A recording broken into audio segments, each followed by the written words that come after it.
Live from New Delhi, you're watching DD India Live, India's voice to the world. I'm Preeti Kaur. Coming up in the next 30 minutes.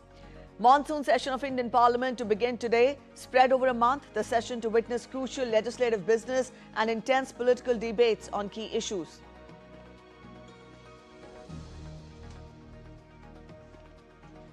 Iran rules out reverting to old deal as it gets ready to hold nuclear talks with France, Germany and the United Kingdom on Friday. Rising prices and anti-immigration pitch put Japanese Prime Minister Shigeru Ishiba's future at stake as ruling coalition loses majority in upper house. And in sports, Grandmaster Koneru Humpy creates history, becomes the first ever Indian to reach the FIDE Women's World Cup semi-final.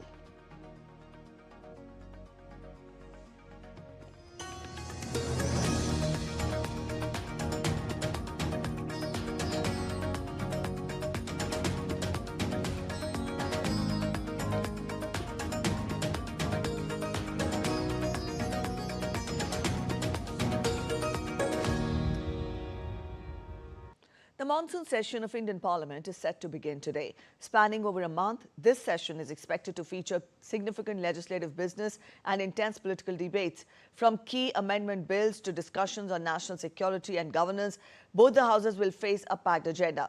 The session, scheduled for 21 sittings, will conclude on 21st of August. The government convened an all-party meeting ahead of the monsoon session in Parliament in New Delhi on Monday. During the meeting, the government sought cooperation from all political parties to ensure smooth functioning of both the houses. Parliamentary Affairs Minister Kiran Rijiju stated that the government is open to discussion on all important matters, including Operation Sindoor. We are very open to discussion on important issues like Operation Sindoor, related to all the incidents right from the attack in the Pahalgam. These are issues of great national importance. Government is not shying away from discussion. The only thing I'm saying is we will discuss under certain rules, certain procedure, with a convention which is there before us. So government will never shy away from discussion unless it is prevented under certain rules or under certain provisions. Let's now take a look at the legislative business for today in both the Houses of Parliament.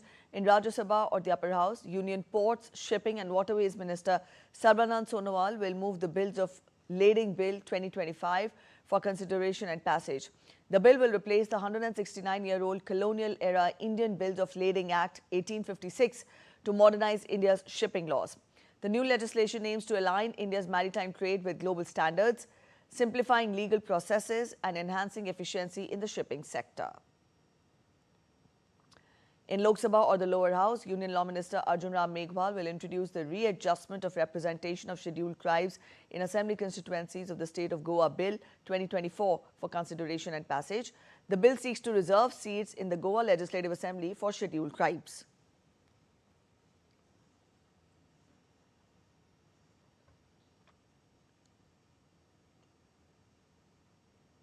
Prime Minister Narendra Modi will pay an official visit to the United Kingdom on 23rd and 24th of July and a state visit to Maldives from 25th and 26th of July. In the first leg of his visit, Prime Minister Narendra Modi will visit United Kingdom, where he will hold wide-ranging discussions with his counterpart Keir Starmer on the entire gamut of India-UK bilateral relations. They will also exchange views on issues of regional and global importance. Prime Minister is also expected to call on His Majesty King Charles III. During the visit, the two sides will also review the progress of the comprehensive strategic partnership with a specific focus on trade and economy, technology and innovation, defense and security, climate, health, education and people-to-people ties. This will be Prime Minister Modi's fourth visit to the United Kingdom.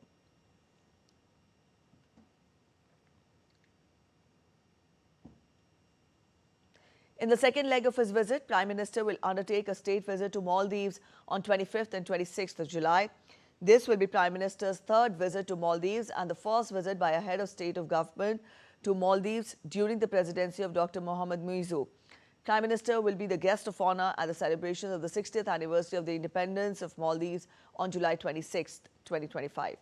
During the visit, Prime Minister will meet Dr. Mohammad Muizzu and will also hold discussions on issues of mutual interest. The two leaders will also take stock of the progress in the implementation of the India-Maldives joint vision for a comprehensive economic and maritime security partnership, adopted during the state visit of the President of Maldives to India in October 2024.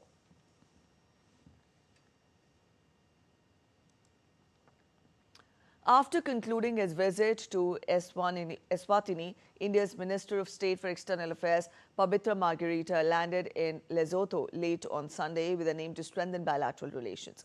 The minister was welcomed by Thabang Lekela, Principal Secretary for Foreign Affairs and International Relations of Lesotho. In a post on social media platform X, Margarita stated that he is looking forward to engaging the leadership to further strengthen bilateral relations between the two nations. Direct air service from Hindon Airport in Uttar Pradesh's Ghaziabad to 9 major cities of the country started on Monday with an aim to help decongest Indira Gandhi International Airport in Delhi.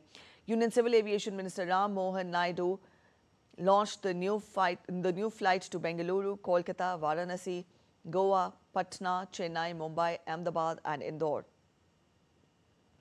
The flights will be operated by Indigo, becoming the second airline to mark its presence in Hindon Airport.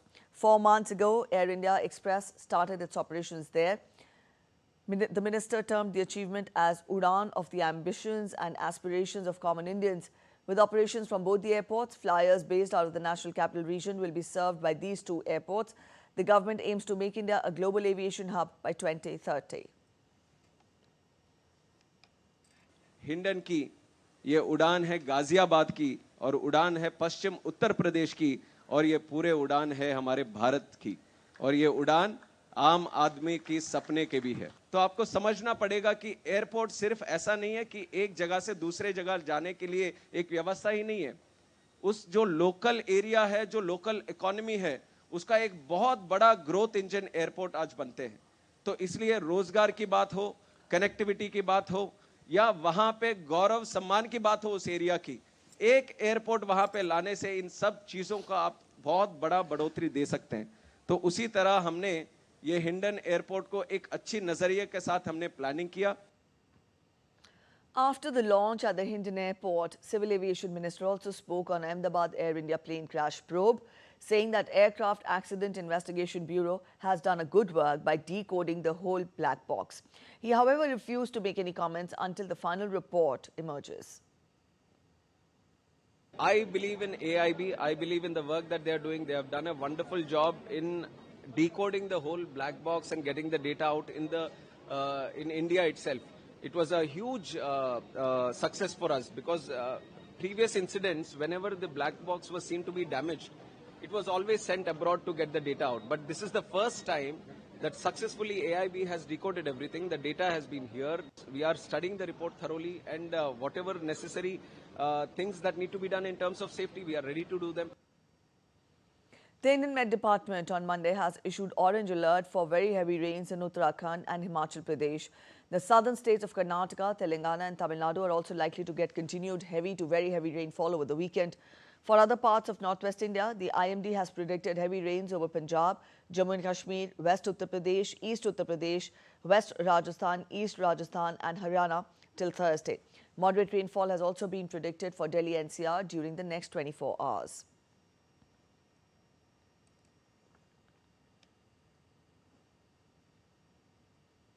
The annual 38-day Sri Amarnath Yatra that commenced on the 3rd of this month is going on peacefully and seamlessly from twin routes of Nunwan Pahalgam Base Camp in South Kashmir's Anantnag district and Baltal Base Camp in Central Kashmir's Gandarbal district. During the first 17 days of the 38-day Sri Amarnath pilgrimage, the number of pilgrims has surpassed the 300,000 mark who paid obeisance at the holy Amarnath cave till Sunday. The ongoing pilgrimage continues to witness a steady flow of devotees, with the authorities on high alert to ensure their safety and comfort. The Amarnath pilgrimage will conclude on 9th of August on the occasion of Raksha Bandhan. Earlier on Sunday, the Lieutenant Governor of the Union Territory of Jammu and Kashmir, Manoj Sinha, visited the Baltal base camp in central Kashmir's Gandarbal district and reviewed the arrangements for the annual pilgrimage. He interacted with pilgrims to receive their feedback on essential facilities. Sinha also visited the Baltal hospital to inspect facilities and interact with patients there.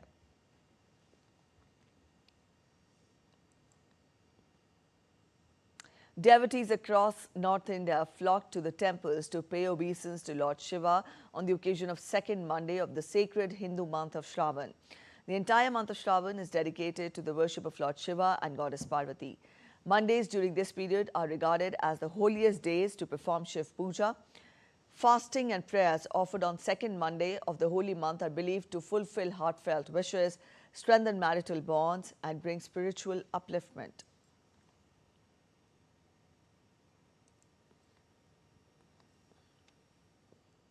And to mark the auspicious second Monday of the holy month of Shravan, renowned sand artist Sudarshan Patnaik created a sand art at Puri Beach. Take a look.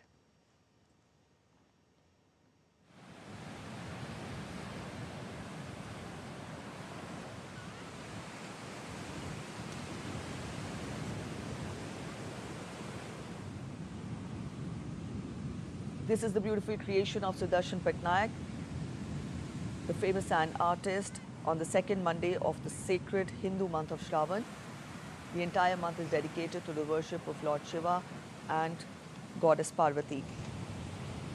As we told you, Mondays are regarded as the holiest month to perform puja of Lord Shiva.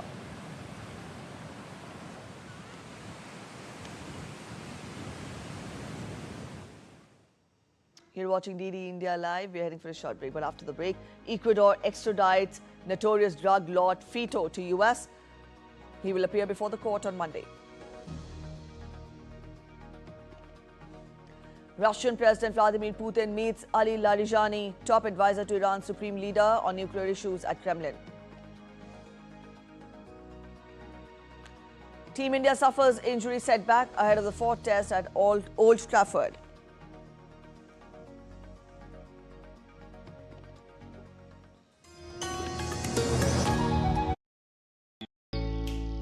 Jharkhand will mesmerize you with majestic nature, rich heritage and colorful culture. Hello. Johar. Johar. It fits perfectly. Thank you. Full workout हो गया. Ready?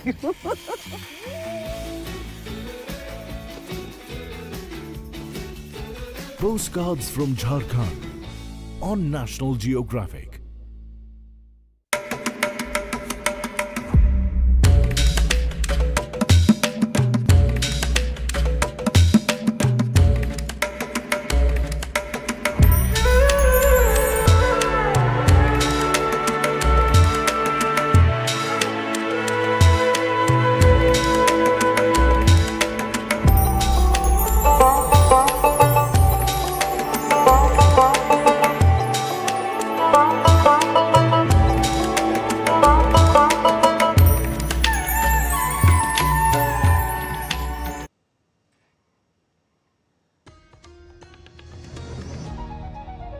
Welcome back after the break. You're watching DD India Live. Let's get to more updates. Japan's ruling coalition has lost its majority in the country's upper house after the French far-right Sanseiyato party emerged as one of the biggest winners in Japan's upper house election on Sunday.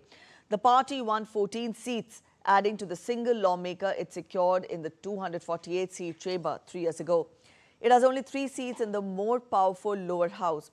The LDP and coalition partner Komito needed 50 seats to retain control of the 248-seat upper chamber, but with just 1 seat left to be announced, the coalition was on 47.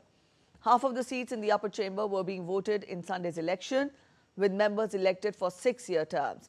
Now, according to the exit poll, the main opposition Constitutional Democratic Party, led by former Prime Minister Yoshihiko Noda, is projected to win 18 to 30 seats from 22 held previously. Japan's Prime Minister Shigeru Ishiba expressed his intention to stay in the job. Speaking after polls closed on Sunday, the Prime Minister said that he solemnly accepts the harsh result, but that his focus was on trade negotiations.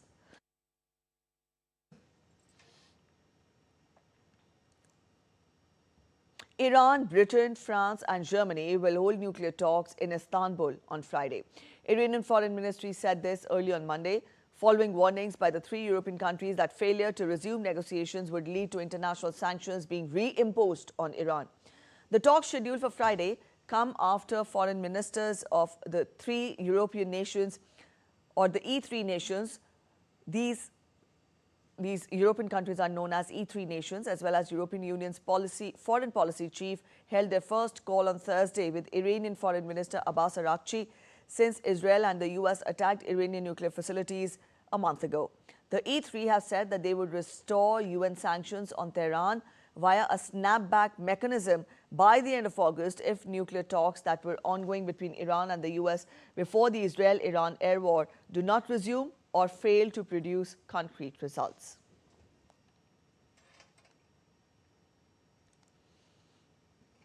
Meanwhile, Iran has ruled out reverting to the old deal. Foreign Minister Abbas Araghchi said that the E3 lacks any legal, political and moral standing for reactivating the snapped sanctions.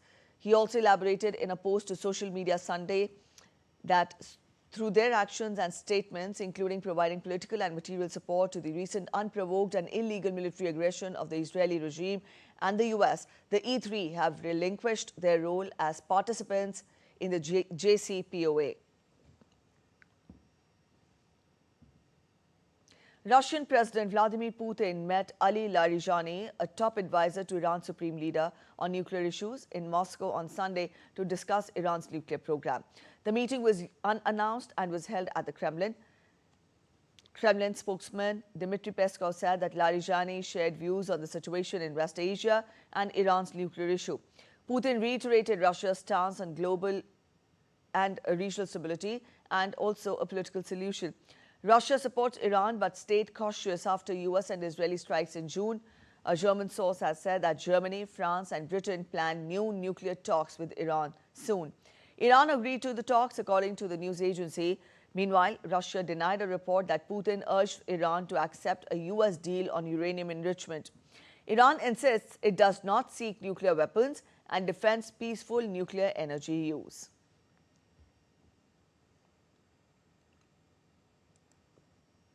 Moving on to updates from Syria, dozens of Bedouin fighters made their way towards the village of Al-Mazrah in the outskirts of Sweda on Sunday.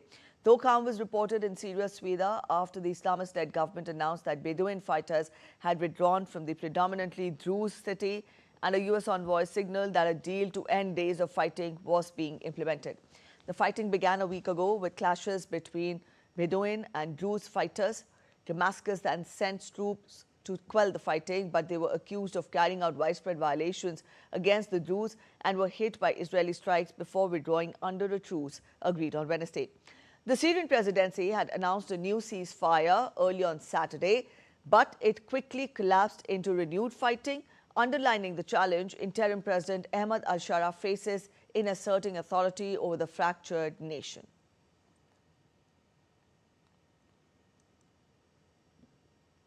US President Donald Trump said on Sunday that he would help Afghans detained in the United Arab Emirates for years after fleeing their country when the United States pulled out and the Taliban took power.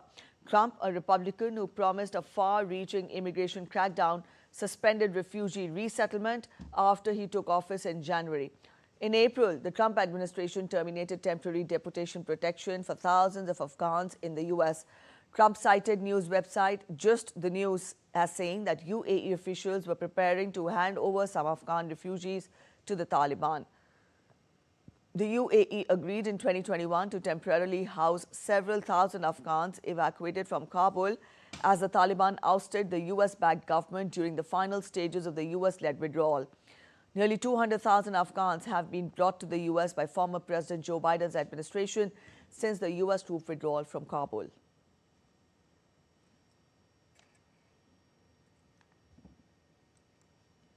Donald Trump has yet again refuted a Wall Street Journal report that Treasury Secretary had to intervene to keep him from firing Federal Reserve Chair Jerome Powell. In his post, Trump called the story untruthful. Though the president has been vocal in his criticism of Powell on Friday, reiterated his call for him to lower the interest rates. Ecuador's most notorious drug lord has been extradited to the U.S. a year after he was recaptured following a prison escape that sparked a wave of violence across the country. Jose Adolfo Mequez, better known as Fito, was transferred on Sunday from a maximum security prison in the port city of Guayaquil to the city's airport, where he was handed over to the U.S. officials. A photograph released by Ecuadorian prison authorities showed Fito wearing shorts, a t-shirt, a helmet and a bulletproof vest as he was escorted by several heavily armed National Police agents.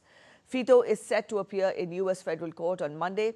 He was a taxi driver turned crime boss, agreed in a Quito court last week to be extradited to the U.S. to face the charges.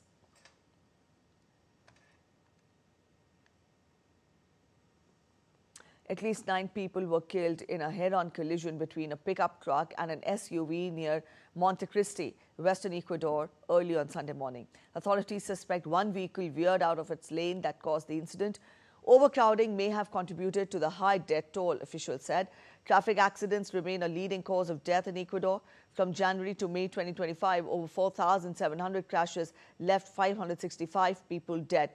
Last year, nearly 2,300 traffic fatalities were recorded, with many blamed on reckless or inexperienced driving.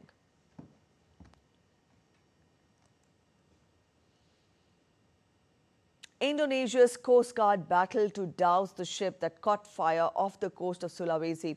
According to local reports, 5 people were killed in the blaze, while 284 others were able to escape. Dramatic video footage showed thick smoke billowing from the vessel as rescuers worked to assist survivors. The cause of the fire remains unknown, and authorities have launched an investigation. The incident adds to a string of maritime safety concerns in Indonesia's busy waters.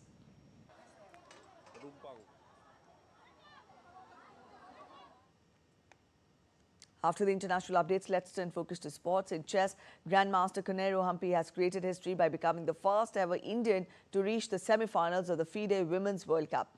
India's number 1, Humpy, defeated China's Eugene Song in the first game of the quarterfinal and then settled for a draw in game 2. A draw in the second game was enough to reach the semi-final as she finished with a scoreline of 1.5 to 0.5.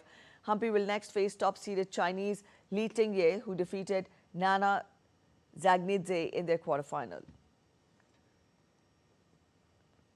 In the other quarterfinals, the all-Indian clash between Harika and Divya Deshmukh will be decided through tie-breaks after both their games ended in a draw. Meanwhile, the fourth Indian in the last 8, R. Vaishali, suffered an exit from the event after losing to China's Tan Zhongyi. From chess to cricket, injury troubles continue to mount for the Indian team as 3 players have picked up injuries ahead of the 4th test at Old Trafford. All-rounder Nitish Kumar Reddy, along with pacers Arshdeep Singh and Akashdeep suffered injuries while training for the Manchester test. Selectors have added fast bowlers Anshul Kamboj as cover for the final 2 tests, as Arshdeep and Akashdeep are likely to be ruled out for the remainder of the England tour. The 4th test is vital for India as hosts England lead the 5-match series 2-1.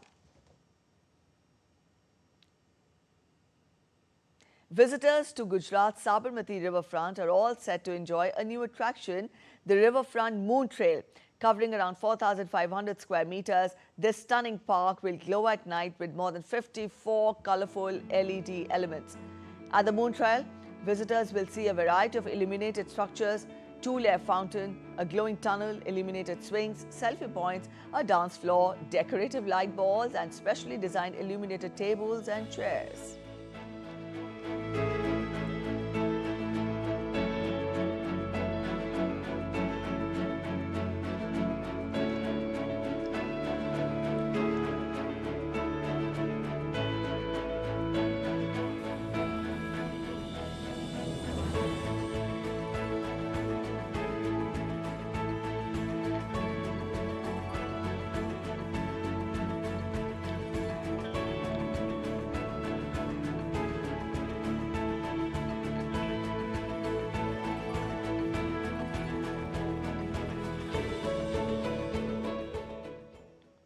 So the Sabarmati Riverfront, they're all decked up on those beautiful visuals. We'll end this edition of DD India Live, but let us know your thoughts on the news of the day. For those of you on the go, you can get all the latest news and updates from India and across the world on the DD India mobile app. This app is available on both Android and iOS platforms, and you can download the respective QR codes. We'll be back with more news as it breaks here on DD India. I'm Preeti Kaur signing off, and from all of us here in Delhi, thanks for watching DD India Live.